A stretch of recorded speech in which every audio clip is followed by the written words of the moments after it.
How's up, everyone? It's your boy, a broken-ass tempo! How broken is it? It looks like shit. Today, we'll be talking about the new patch notes and data mines for the upcoming 2019 New Year's. Joining me will be my co-host, Berk! First thing we'll be talking about is a new merge update that we just got. Apparently it's gonna come in on February, so I think it's like one of these ploys for the new anniversary to keep people from. They want to tell us in advance to keep people from maybe jumping ship or something because of what happened with Azura. Azura got a lot of bad feedback, so the guys at headquarters probably like, ooh, we better announce something, keep people around, kind of like what they did with the beast units, and most importantly, Binding Blade. I like how they brag about that. Oh, guys, you gotta stick around, man. Binding Blade's gonna come in like what, March or April? Well, yeah, and then the beast unit's coming. Definitely the beast units, January. So they're using that to buy their time. But anyway. So the merges. Now, with the merge update, we all can experience 3 to 4 BST increase. They went on a whole spiel about, this and assets and what was the other one? Flaws, right? Flaws. Yeah, assets and flaws. I guess I like assets because it gives me an excuse to say ass, but everybody likes assets. Yeah, I definitely like assets. This whole game is all about assets. But really though, they went on a whole spiel about Banes, whatever, Boons and Banes. I'm just gonna go back with that. Honestly, that's a superior name.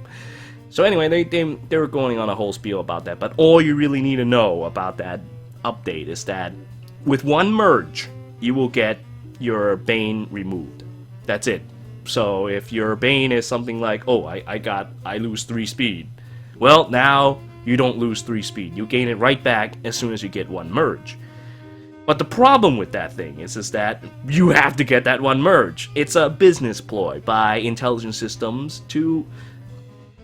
We had this discussion before, didn't we? About like... cell phone games profit more from dolphins rather than from huge-ass whales? Yes, yeah. Exactly. They're trying to get... I mean, this is actually a very well-designed change from a business perspective as well, because they're not targeting the whales who've got to fix your merge or your boon banes. This is for people that want to get one merge, like I've got a minus attack Micaiah, I've got something like that, I need that attack. Well, you just get one copy, and it doesn't even matter if that copy's minus attack again. You fix it. You don't have to probably spend $300-$400 to get your plus 10, and you can just gain a ton of attack back on a single copy. Debatable. You've seen some really bad luck before, especially for me. Yes. Also, I'd like to point out that Cliff is very sad about this change for the attack Bane Cliffs, because they want that less attack. Well... It's fine. It's okay. Cliff will live. Cliff will live. His base attack isn't all that high. But yeah, I think it's a good change though. And you got the feel bad moment. You got a bad Bane. You can fix it with another copy. They can get you to summon more. But other than that, they get you to summon more.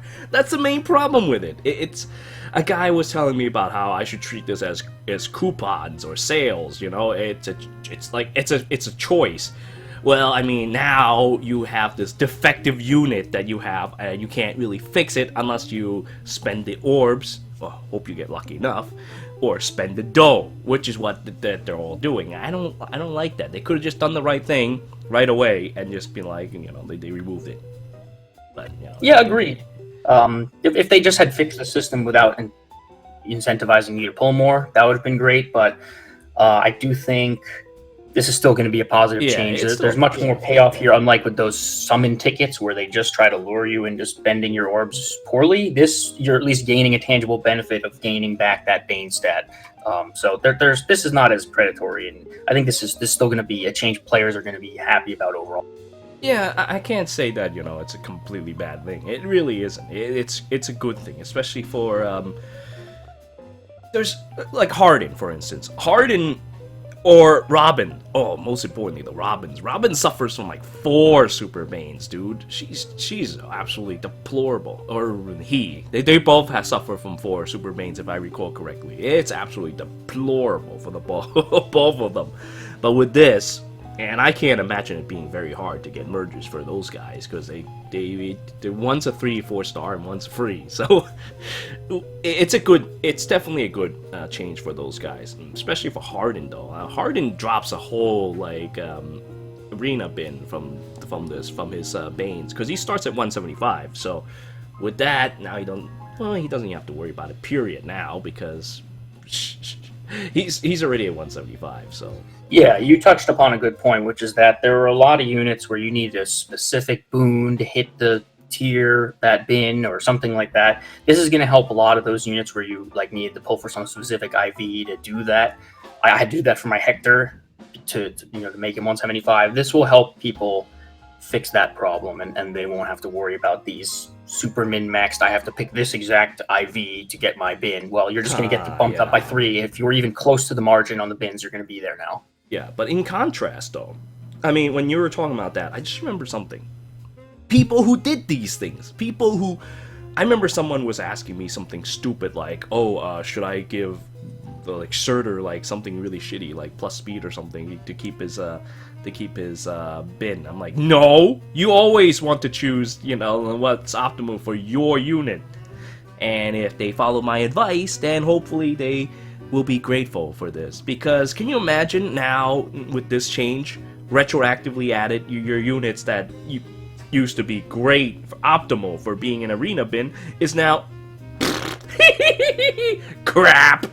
Yeah, because of what this change, you would feel bad. You would feel really bad. You would need to pull another one if you want to bring them back to if you're lucky with the boon anyway, to bring them back to shape again, because I know people who ditch perfectly good boons and banes because they want to get into a higher arena bin. I thought it was dumb as fuck. You're talking to one right now, because I did that with Hector. I only pulled a single plus attack legendary Hector, and I did that because plus attack is a good one, but it was minus defense, and his defense is still good anyway without it. Like, it wasn't like, his defense sucks now, but minus defense was not the bane that I wanted.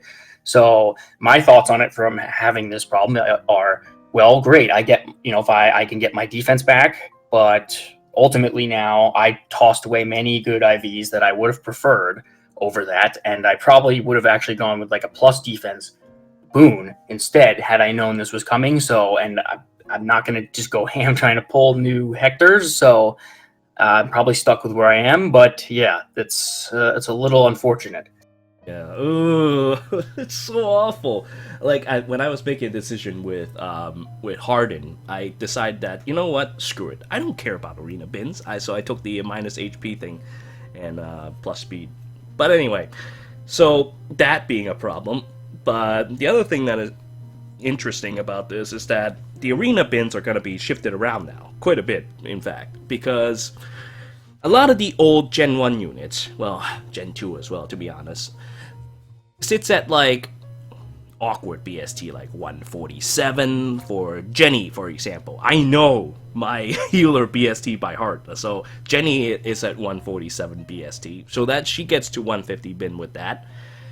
Then there is the Gen 1 swordsmans, or any infantry, they're like at 157.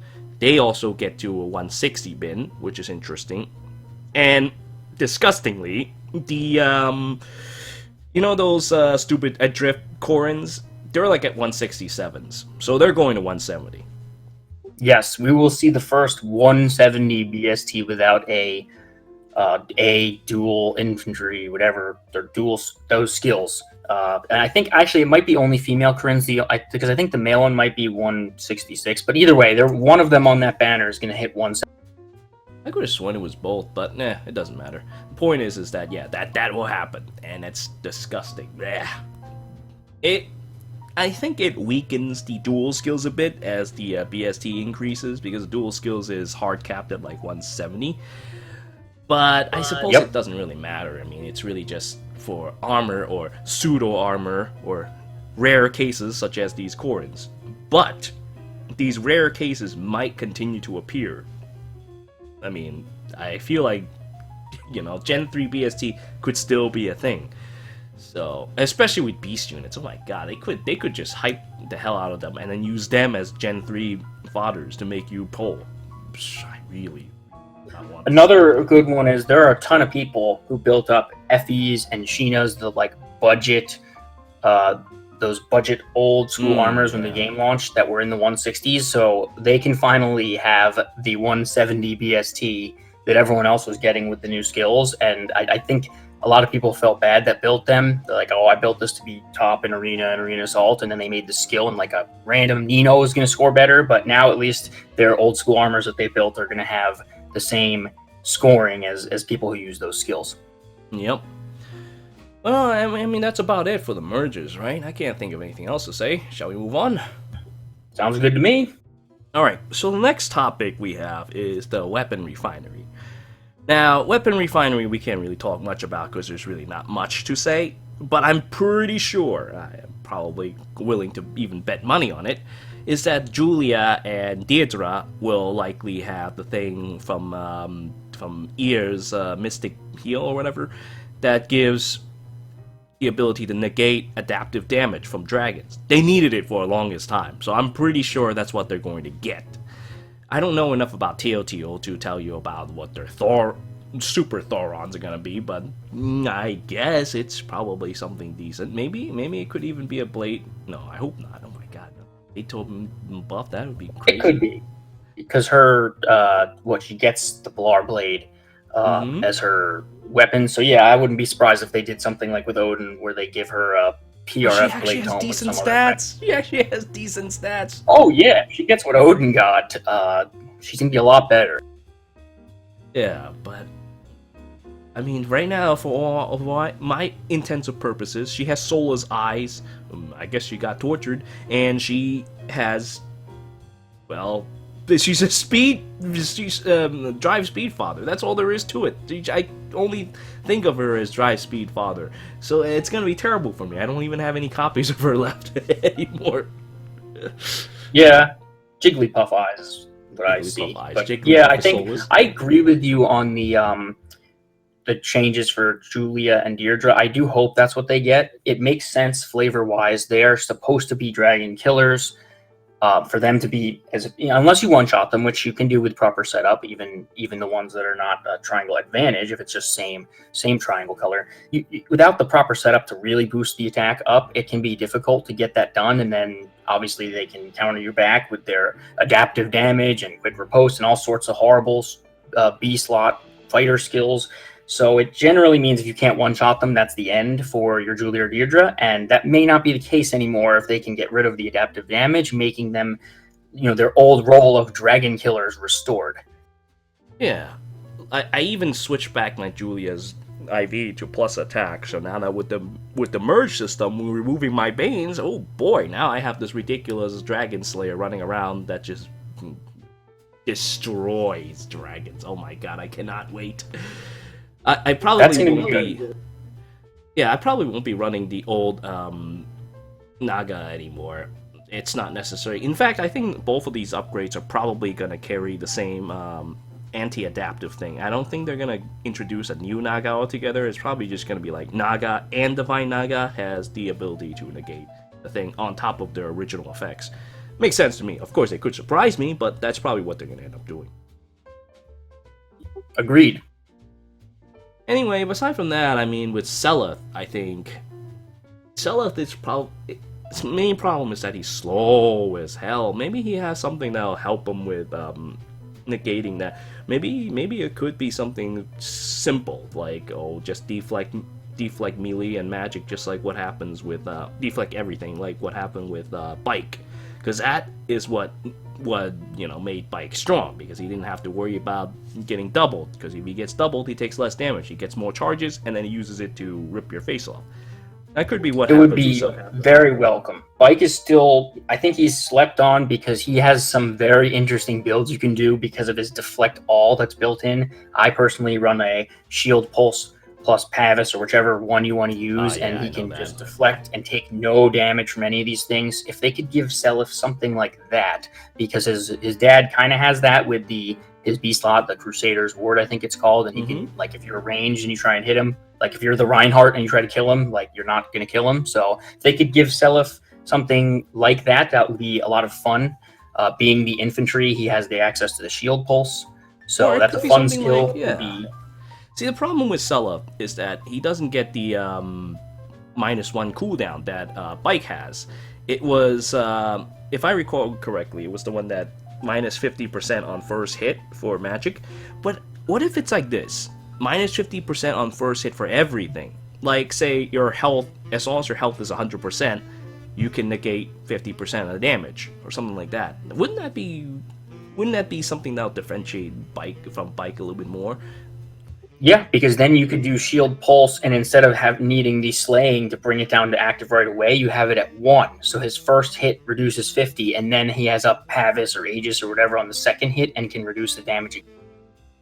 Yeah, and not to mention his attack is actually pretty decent, if I recall correctly. So I love his stat spread. He's got great attack, great HP. His defensive stats, I think even his res is not that bad. It's not great. His res is a lot. He's got quite a bit of res. He's just slow. That's the main. He's just slow. That's all there is to it. He's one I'm going to be eyeing for this. Like in terms of hoping they make creative builds around. Like we just talked about Julian and or with the Nagas. Like that, I don't think that's just going to be a change. It's going to be welcome. It's going to be good. But this one, this could open up a lot of build options, and I'm excited to see where they go. All right, well, let's move on to the blessings then, because otherwise we can't really talk much about stuff we haven't seen yet. But we might come back to this topic when Refinery comes out in full. We'll go over the units again when we actually see their stats. So for the blessings that we now get for mythic and legendary heroes, what are your thoughts on all this? I think people are gonna be like, oh no, stacking blessings, this is terrible, but I don't think it's gonna be that big a deal. For the people that invested in their plus 10 ears and whatever, they were not getting much value out of having it work in one mode that was only rewarding grails as the only thing to summon or get units with. You're not going to be able to easily stack and go crazy having mythic plus legendary effects. It's mainly going to be when it's the right season, like the light and fire, you can slap your Ephraim in and gain ears bonus, or vice versa for ear gaining the fire blessing bonus. You can't really do anything ridiculous like when people were stacking, what were those Surters that had 4 ears and gaining plus 20 HP, and we're not going to see anything like that. Well, I mean, I think you can still technically stack stats, but like, what if, say, there's like 4 ears and one Ephraim, they could end up with a lot of defense and health, but you know. I guess if you didn't merge them. Yeah, it's honest. It's really you don't really do that with. Who knows? Maybe someone has 4 plus 10 ears. It could be. I mean, like, considering all the stats, I mean, not stats, considering all the points increase from Aether Raids, it's very possible someone would have done something like that. Oh, it's very possible, and it's disgusting. But yeah, I think the idea of having the mythic blessings work in other modes is nice, just because it was so constrained to this one mode. The mythic blessings themselves don't work on other modes, but legendary will. The mythic stays in Aether Raids. Basically, it works like this. Say if you have a fire blessing and a light blessing, if ear it goes along with Ephraim, she'll get the buff. But if it's, say, water and light, then she'll have to go to Fjorm in order to get the blessings on other maps. It's just about letting these mythic heroes be able to get buffs outside of their own stupid mode. I don't think you even need to confer blessings to them. I think they just... No, you don't. Yeah. I'm looking at... Yeah, you do not need the blessings. I have the notification up. Yeah. But that's pretty much about it, really. I can't really think about much else to say about this system. It's cute, but... nah. Yeah, I don't think it's going to have a big impact. Alright, then let's move on to the more exciting parts. Well, exciting. Let's go with Azura, who is here with the ocean's great wave to make our infantry and flying units move in extra space, turning them into cavalry. What what exactly is going on in their mind with that? That is so disgusting. Can you imagine like it stacking with someone like Tiburn, who's coming out in January, who's a flying with 3 range, and all of a sudden he has 4? I mean, it couldn't. It could just be like a on-screen buff, in which case then it won't stack. But who's to say that it wouldn't? Exactly. Our guess is it's not going to stack, but I don't think we have conclusive proof yet that it won't. And if it does, and he can move 4 spaces as a flyer, that's bad. But this is bad regardless, because you're going to see all sorts of really horrible things going on with blade tone flyers moving at horse range, flying over trees and water to hit you. Like the dancer AI predictability is going to go down when you have to factor in an extra movement space. This is going to cause many deaths and a lot of salt. I really don't know what they were thinking when they did that. I mean, like, dancers are already a pain to deal with. So now you have this? Like, what's the point? Do you really like angering your user base that much? I don't get it. And of course, it's Azura. It's another Fate's Awakening character. So it was really just destroying all the image that IS even still had. Like, what's the point of doing that? It was silly. They shouldn't have even planned this to begin with. Yeah, that's the big thing, and I'm not going to go into it because we can do a whole separate podcast on this, on the alts and all that stuff. But in terms of, we just talked about the movement range. We'll have to see it in practice, but I cannot imagine it'll be fun in the player's hands. You know, when you can use it and plan your turn with your extra space, it'll be fun. But when you're playing against it on defense, it's not going to be fun. I'm already thinking of ridiculous things like with future vision in this. I mean, it's just going to be so annoying. Yeah, dude, running it with future vision? I mean, yeah, they're both blue and all that, but damn it, that's so terrible. And, you know, you also have to account for acrobatics. This thing is set up to be as terrible as possible. Acrobatics, dude? Like, what? Dude, you're gonna be dealing with some really disgusting infantry movements that is not easily predictable. And if she, say, uses flyer formation as her seal, yeah, it's the predictability factor. It's going to be very difficult to, if you sit there and try and plan out how is the AI going to move and things like that with aerobatics plus the extra range, it's going to become very difficult to do that in advance. So it will mess a lot of people up, especially right away until they play it and get killed by it enough to start planning against it. But yeah, I'm not sure what else to say about the range other than it's going to be annoying. Yeah, I mean, I'm thinking about summoning on that stupid banner just to do that, but it's gay. It really is gay. I like watching my defense units do horrible gay things. I just wish that it wouldn't be like this. It cheapens the value when I use that horrible thing to be gay. I mean, it's still gonna be gay and it's gonna be funny, but it's, I don't know, it just doesn't feel right. It's just so bad. How about the weapon? The weapon itself is not that big a deal, I don't think. I mean, yeah, it's kind of like, you could say that it's future-proof in a way, because if we're going to go after that topic in a bit, where, say, for instance, Hone Attack 4 is like +7, so then all of a sudden you get 7 all stats on your on all your units. But see, what this thing does is that it makes Azura into the primary buffer, in which case it's good, especially in player hands, but for AIs, I don't think they can manipulate it very well. Say something like the attack opening, though, that is meant for AI use. That is something that AI will be able to manipulate better. Although, if you were to combine the two together, though, then we have something in order. But if by itself, it's not that great. And what is it? Isn't it like adjacent units, if I recall correctly? Let's see. Yeah, I don't have it on my list. I wasn't I wasn't looking forward to it. So. Pull that up because the other thing I want to mention with this is while what you said about future proofing, that's one of the best things about this. As buffs continue to get stronger and stronger, this moves up with it. So if we get some plus 10 to a stat at some point, well, this just gets stronger with it.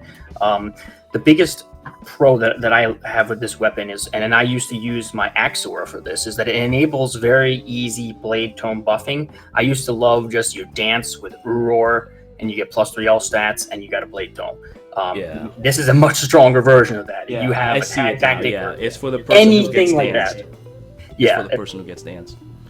Yeah, so you get, you get +6 now. You get the full, like what you can do with Odin and his You use the links, and you could just have the person buff like that. This is an even easier setup. Odin just got creeped. Oh my god, now that you mention it. Oh my god, that build that I had. Odin Dank got power creep. Odin. Oh my god, no. And by Owain. That's terrible. That's still terrible. R.I.P. These are the darkest ages. But yeah. Mainly the acrobatics, not acrobatics, aerobatics, and the flyer formation dance thing is the main thing. But this, on top of it, is just the shitty cherry on top. The shit cherry on top.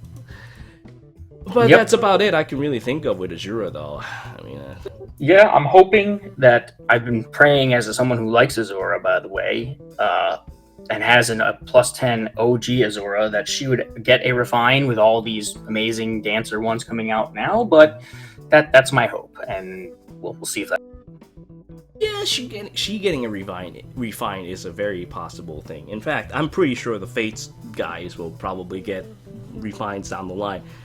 Elise, Sakura, and like even the retainers at some point. I'm pretty sure of it. I'm pretty sure they're gonna release them in like packages like this. It's like, oh hey, yeah, you refines for the Sakura clan. Now all of a sudden the Hana and friends also gets a refinery. It could be something like that. I can imagine it happening. Especially now that actual DC weapon has been power crept. So like for the longest time, Ryoma can't get anything because DC weapon. Well, no, we have something better than that. So he can certainly get a refine. Yeah, they definitely need something like that. It'll happen, I'm sure, given time. But anyway, let's go over to the New York units, and we'll end today's programming with that. So Sounds good. Let's see, which one do we start with? Let's go with Fjorm. So, shall we go over their skills first or their stats first? Let's just do all the stats. Alright. If we're gonna go with that, then Fjorm is a bow flyer with a 35-35 attack and speed, which is pretty much the fair standard with these attack characters. Bow is an attack type class, with the exception of Jacob, Buster Butler. I have to showcase him later, but with the exception of like Jacob or like Faye, in most cases archers are offensive types, and that's exactly what Fjorm is, a flyer archer, a green one though. I still don't understand why they gotta give them colors. It's so dumb. I feel like it's a mistake just like Azura and okay, maybe not that bad a mistake, but it's still a mistake. It's just a dumb mistake. It's not like an intentionally evil mistake. It's just a dumb mistake. Like, what's the point of giving them colors? You know? I think they were just trying to find a way to make the colorless better because daggers and bows were bad for so long. But back to Fjorm, the stats like immediately reminded me of the Bridal Cordelia when you see that 35-35 offensive spread. That's excellent still. It's one of the best ones that we have. Yeah, but it's also very vanilla, though. Like, see, one of the things about Bridal Cordelia that I thought was really good is that not only does she have that, but she also have access to Infantry Pulse, which makes her doubly deadly. It was really deadly. I like that setup. But, well, you can't use Infantry Pulse on that. So, Flyers, they're good. But we already had tomes over all this time. So, you know, Flyer tomes probably is stronger than the flyer bows, to be perfectly honest with you, because most people's weaknesses are in their resistance, so that, you know, especially, you know, blade tomes and such like that. So flyers are kind of like flyer bows anyway are kind of like to me at this point, except for Hinoka. Hinoka can punch through armor. That was cool. This not all that great. And yeah, pretty much. I mean, she's gonna be good, but there's nothing that exciting. It's just gonna be another good offensive archer. That's okay.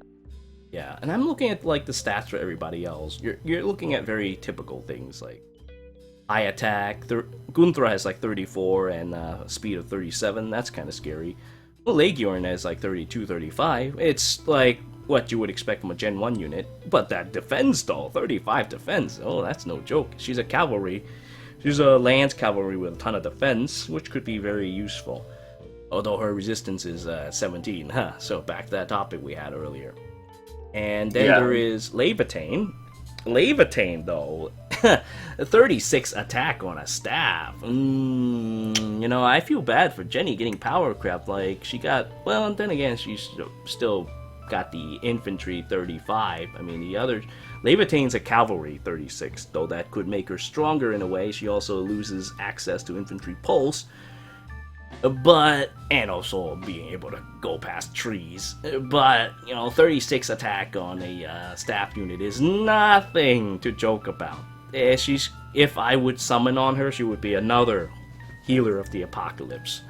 Also, being a cavalry, and having 36 attack. So, that's, I'm trying to think who's our highest attack cavalry healer. Is it still Elise? It was Maribel. Maribel got crept. Maribel has decent speed, if I recall correctly, like at 32, but her attack is at 35. So while Levitain has a speed of 30, it doesn't really matter if you just get like cavalry buffs. And she also has pretty decent defense too, like 27. That's actually pretty decent.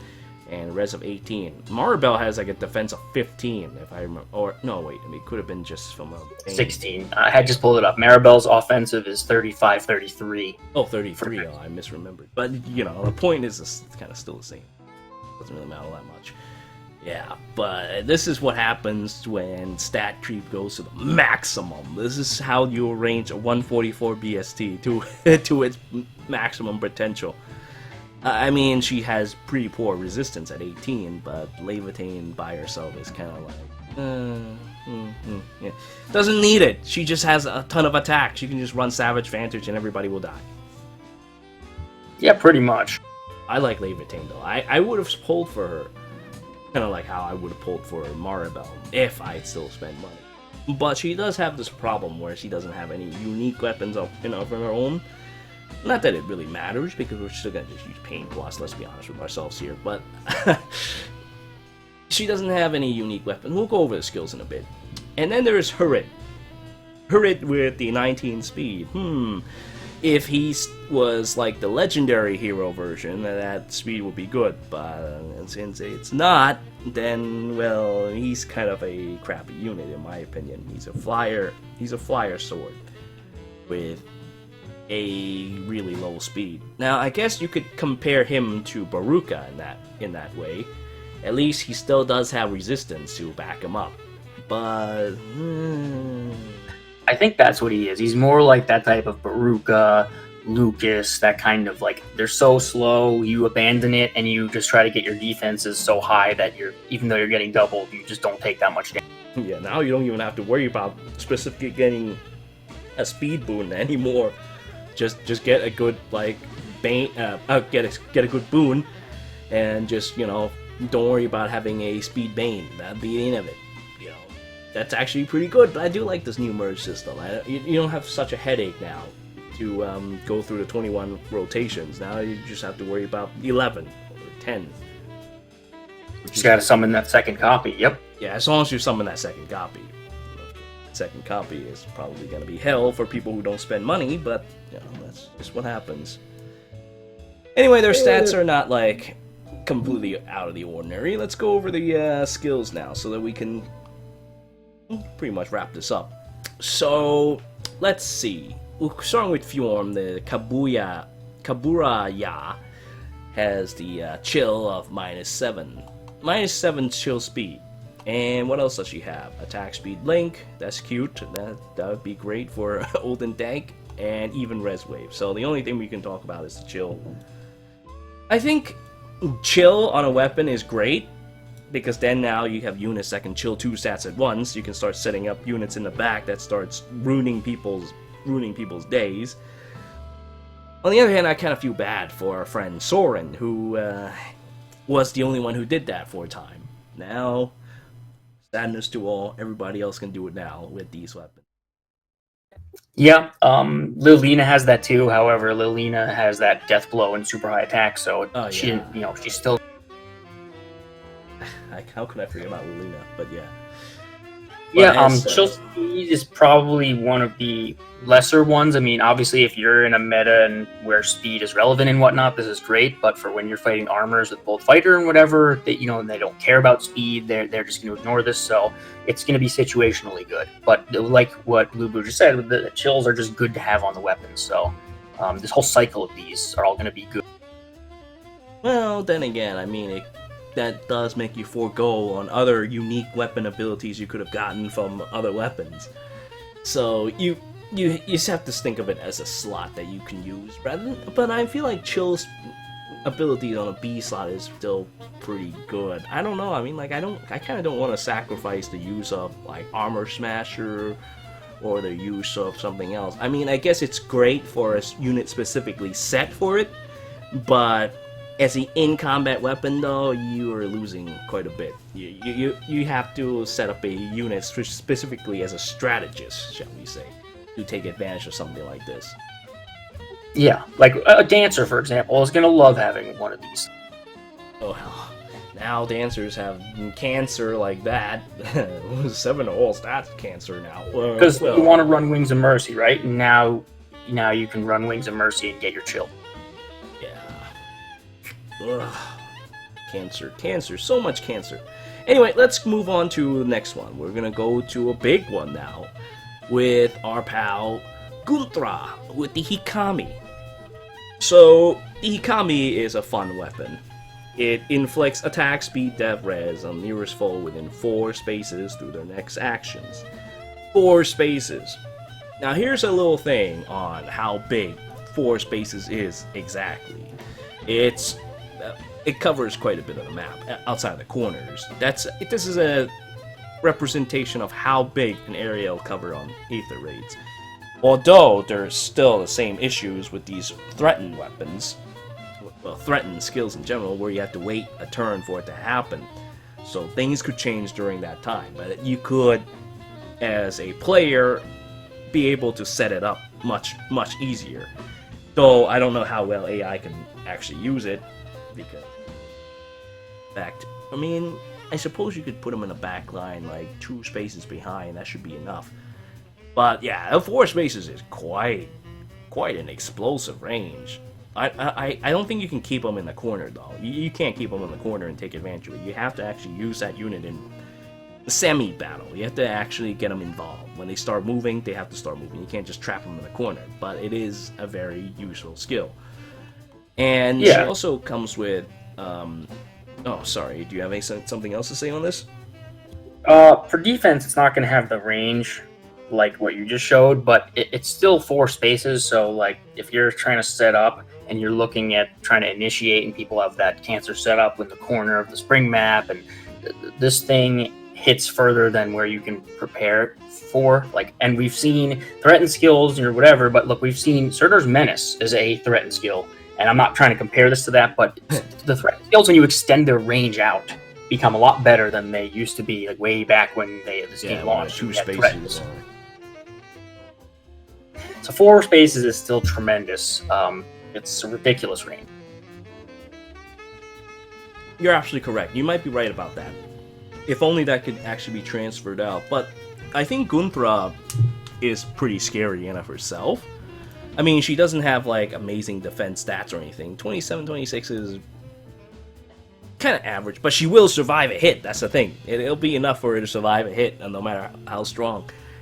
Oh, actually, there might be certain hits that can go through her, but The problem then is that you suddenly lose 4 stats before you face her. So instead of using it in a battlefield tactical advantage, you can use it to just make it so that the people will have a really hard time of it to get rid of Gunthra. They could even run out of time. So it's a pretty scary weapon. 37 speed and 34 attack is not something to scruff at. And then you suddenly add 4 to all stats to that. Yeah. She's pretty good as a last boss unit, I think. Kinda like Surtur. Anyway, so let's go over the other skill that she gets, which is Joint Home Speed. It's 5 units, as long as they start with start a turn near an ally. The unit and their allies within one space adjacent will get 5 to speed. It's not like super amazing. It's like Ardent Service, except now it's speed and one extra speed to it. I never really liked that series, but it's kind of cute. It's a way to make home more relevant again. Though with stuff like I keep going back to stupid attack opening, but with stuff like that now, I feel like even then the joint stuff isn't all that great, but it does have a lot of SP scores, so you can imagine like some serious units scores for the arena now, with like unique C skills, unique Bs and As, and all kinds of different. Yeah, anyway, I'm just ranting over nothing. I'm saying there's a lot of scores involved, but joint home speed itself isn't all that exciting. I don't know. Can you think of any exciting uses for them? Uh-oh, did I lose you? Crap. Oh no, I disconnected. Oh my god. Well, I'll just have to put up with doing this whole thing left by myself. Okay, well then, let's go over to the next ones. Wakasa. At start of turn, inflict defense on foes. Basically, with that and her chill res, you're looking at defense and resistance down. Oh my god, this thing needs to stop. Oh, okay, I reconnected. Hey, there's Lulu. Yep, I have some problems, but I was just going over the Wakasa and the chill res thing with Legiorn. It's a pretty good setup with Legiorn. I like that. That's the perfect representation of what I was saying earlier, of how you reduce 2 stats at once with these chill skills. Oh, you moved. Okay, yeah. Did we get anything on the joint home speed? Well, I was going to ask you for opinion, but then I disconnected. All I said was that it's great for giving you more arena points, and that it's like Ardent Service, except, well, speed, and you get 1 more, but honestly, it's really not that exciting, in my opinion. It's not, look, you've got tactics that give more. I mean, speed tactics still hard to get, but still, there's a skill that gives more. You've got, obviously the hones in like the hone Fort Cav in the C slot or flyers, so there are many things that give speed +6 that are easy to work. I guess for infantries that don't want to run tactics and don't like it could work, but like you shouldn't go out of your way to try to get this thing. Indeed. Well, there's that. So I mean, it's not all that interesting. These guys are all just, except for the exception of Gunthra. Gunthra is definitely the boss of this banner, there's no question about it. It's just, you either use these units or you just give them to someone else, these weapons to someone else, because summoning another unit or +10ing them, unless you really like your waifus, is probably going to be a thing here. That's probably going to be a thing forever, honestly, in Fire Emblem Heroes. You cannot afford to just keep spreading out because there's so many heroes. Yeah. Agreed. So were we on Legiorn now then? Yeah, I went over the whole dual chill thing, on how she's basically a perfect representation of it. So if we go to Creed, I don't like the hone for rank 4 level, but I do like the one for The what? the hone attack 4. On the other hand, I do like. Yeah, you do like that instead of the home joint home. Yeah, well, I mean, +7. Yeah, it's +7. It's the first time that something gets +7 outside of Defiant. It's something that you can actually control a little more. Right. So So with if you want that, to run the death yeah, blow setup to with an effectiveness tome or anything like that, like you want to min max that stat, the attack stat. So in this case, yes, like you want to do your Lilina death blow double DBs and have a +7 on the C slot and get as high as you can. That's going to be good. And also for the new legendary Azura, you get this +7 thing, then you get yeah. +7 to all stats. Blade tomes get a little better. This one actually reaches a new stat level, unlike the hone speed one. So I think this one's a lot better. Most importantly, these things are given to melee units. I mean, not melee units, infantry units. See, the problem is that I've always liked Delthea, because Delthea has this thing where she gives +6, and it doesn't matter if you're infantry or whatever, she gives it to you. Well, as long as you're melee. But now you have this thing that gives +7, so that makes Delthea a little outdated. I feel bad. I was gonna make a video on Delthea, but I think I'll still make a video on her anyway. But yeah, that's what happens with changing the times. This is what happens when you don't make videos fast enough. When you make videos slow, these things happen, and then your unit feels a little outdated. It's still very good, though. I'm not gonna say it's not, but yeah. Yeah, you raised a good point, and I'll make it short because it touches on a power creep thing that we can go into more in depth. But you mentioned Delthea, and like Lind just got a forge not that long ago that a lot of people didn't like, but I actually thought was fun and exciting with the staff and tome. Granting the +6 to those allies, and again, now you have a C slot that can go on anyone that's +7. So that refine really is so much less exciting to me now, and it wasn't that long ago. So, yeah, when this is the results of the power creep skills, but we can save the full discussion on that for later. Yeah, definitely. Other than that, though, Hirid himself is really not all that interesting. So, I mean, yeah, negation is chill attack is great, but I wouldn't use it on him. I'll just give it to someone else. You give it to someone else to do chills. He can use something else that'll benefit him a little bit more. Like, say, something stupid like, he's a sword unit, right? So like a barrier blade or something like that. He needs something that helps him in combat much more than he is as a strategist, I think.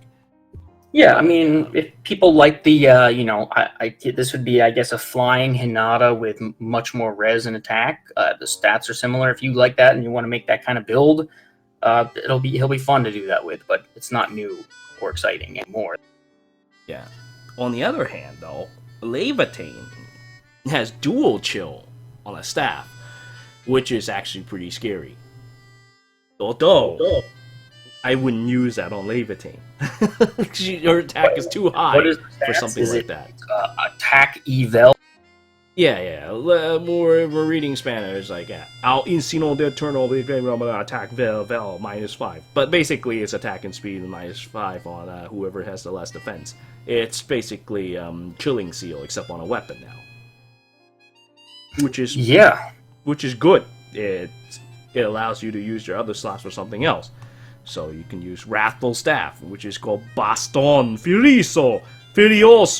Baston Furioso. Now you can use her as attack unit, use her attack stats. But honestly, if I use stuff like this, I prefer it to be on a strategist type unit, specifically meant to just do stats instead of actually going into combat, which I don't think Levitain is a unit for such things. What else does she carries? Oh, Lava Bomb, which gives attack and defense, but I think, the bomb that Veronica carries is probably more superior. And honestly, bombs are still kind of iffy, considering that we now have stuff like Own Attack 4 and all the other ways to boost your stats. They're not great. You should run something else. I hope that healers have another series for themselves, or an attack skill. Well, attack skill for healers are scary, but all they run right now is Miracle for me. That's all they have for me. Bombs are just not so good. And then she comes with Even Defense, which is whatever. So honestly, she's a very naked unit. She needs more help. She needs help, and she can't use her own weapon well because she's much more suited for battle and as a strategist. But you could sack her, but who would want to sack that? I mean, look at that face. She's got the decent defenses. You just want to throw a witchy wand on her and then get in there. Now they can't use their specials, and she's gonna live. And yeah, Yeah, ruin their day. I mean, yeah. I talk as if people have like infinite witchy wands to throw around because I just want to put witchy wands on everything. I do too, although I probably still end up with throwing pain. Pain is easy to get, and it's so damn powerful. And the fact that she has 36 attack makes it so that she gets 39. 39, dude! Like on a stupid staff unit. That's so much. The main problem that Erica had was that she's an armor unit, so she doesn't move as fast to use that build. But this time, just as a cavalry user with 36 attack. That's obscene. That's terrible. Yeah, she's gonna do a lot of damage. Yeah. Anyway, so that should about covers our topic for the New York units and all the others on it, Jazz. Do you have anything else to add? Let's see. Nope, I think we covered it. Alright, well, and with that, we shall end today's programming. I thank you all for joining with me and Berk as we go through the new content update for 1227. And we will cover the new topics when they arrive. Probably next year. Well, I thank you all for watching.